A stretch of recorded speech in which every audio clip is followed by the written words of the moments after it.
I was in shock. I was always pretty healthy.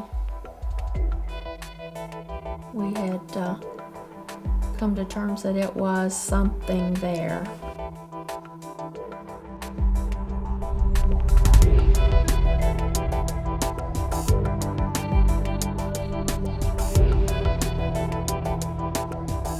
My appointment was about 8:30 in the morning, and I was going in for a routine mammogram.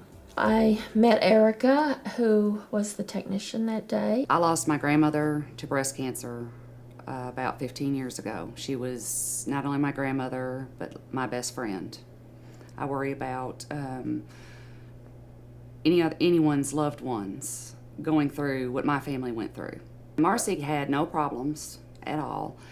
Thought she was just coming in for her annual screening. She did my mammogram, and as she was looking at it, I could see something in her face. Keeping yourself pulled together a lot of times is very, very difficult when you have to look at the patient and you see what you see on that screen. When her image pulled up on to my computer screen, it was very sickening to me. Everything flashed back like from the day where I was taking care of my grandmother. And she said, "You know what? I don't want you to leave here and have to come back." She said, "Let me show this to the radiologist." My heart told me, don't let this woman go. Don't let this woman leave the facility and let another day go by.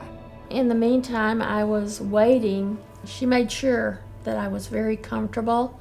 She gave me a nice, comfortable robe to wear. They offered me water, and I took it. I was very dry and nervous. The instant that I make the picture, the radiologist can view the image. We have a group of radiologists out of Chicago that reads for us. After she talked to the radiologist, and she said, "Well, we should get a sonogram." They wanted to make sure that they knew what they were looking at, that there was something there. I then called her family doctor. He told me that I could speak with a surgeon that very same day, and I was able to get a core biopsy. A suspicious.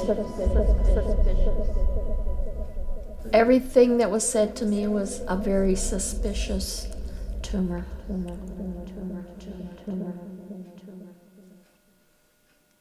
I was just, in April, had something done, and so I was in shock that they were seeing something now suspicious. How could this be? How could it be there this quickly? It was amazing how we were able to get everything done as quick as we did. It just seemed to go like clockwork. A lot of times those things can go on for weeks, sometimes months, and it was all done in one day.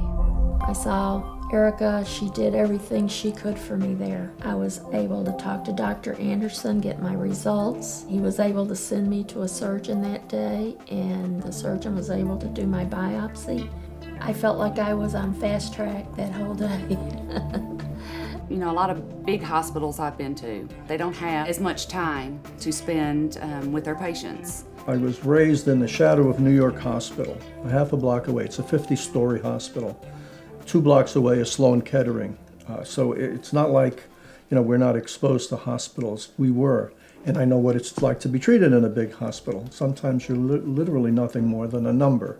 I kind of believe that if it was a larger hospital, it would have just been done routinely. My job is to take the picture, and my job is to put it in the envelope and send it or email it or however they transmit it to the radiologist. We are just trying to provide good service and trying to go that extra mile for that patient. I just feel like, we live in a small town. We knew where we were moving to, and we're very lucky. It seems to be very special. They seem to take it that one extra step. We're going to be there for you in the good times and the bad, to celebrate and also to sit and cry with you. The size of the hospital doesn't really have anything to do with the type of care that you get. It's not necessarily the hospital with all its many floors and big operating rooms. It's the people in the hospital. I don't know how many patients, time and time again, what they brag on is our quality of care. Just that we care. That we listen, we take the time to stop and just listen to them and care. that's something very special that they can be proud of. That's the type of care that you want. And every one of the technologists here I have seen go above and beyond time and time again. They go the extra mile. But Trigg County has some people that they can be proud of. I think. Yeah, We think. we think.